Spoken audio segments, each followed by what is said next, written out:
queer Christians who have inspired me, let's talk about James Melville White. Mel White was born into a strict evangelical Christian household on June 26, 1940 in Minneapolis, Minnesota. He grew up deeply involved in the church.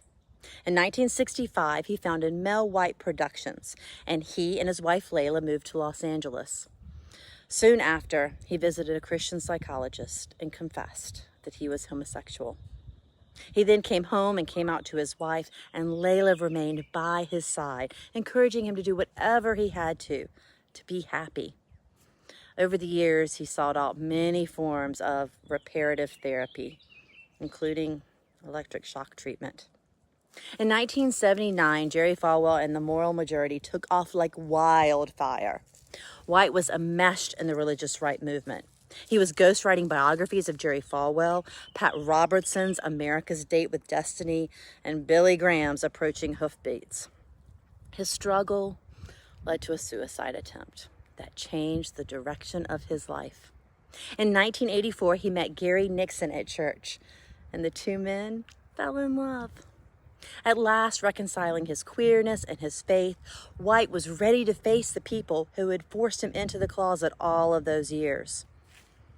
In 1992, White sent over 5,000 letters to Oregon pastors and also letters to every major Christian fundamentalist he had ever worked with in the past, including Falwell, Robertson, Graham, Kennedy, and James Dobson, asking them please to not pass Measure 9 legislation.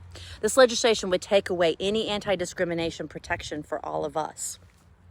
White's public coming out triggered a media frenzy, and he was interviewed on hundreds of radio and TV shows, like 60 Minutes, Larry King Live, National Public Radio, even the BBC. Later that year, White released his autobiography, Strangers, A Memoir of Marriage. You should read it.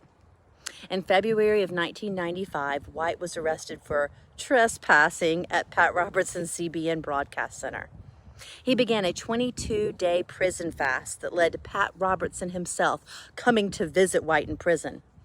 During that visit, White convinced Robertson to go on air and announce that he abhorred the growing violence against gay and lesbian people. Wow. On September 1st, 1996, White and Nixon began a 2-week fast for justice on the steps of our U.S. Senate in an attempt to block the passage of the Defense of Marriage Act, DOMA. He invited people of faith across America to join in a prayer vigil, hoping that God would change the minds and hearts of the senators. When the Senate overwhelmingly passed DOMA, White and Nixon didn't stop. They picked up that protest and moved it to the sidewalk in front of the White House. They and others were arrested while praying. In 1999, White and Nixon founded a group called Soul Force, Inc. This organization's purpose is to confront all of the anti-gay words and actions of fundamentalist Christians across the globe.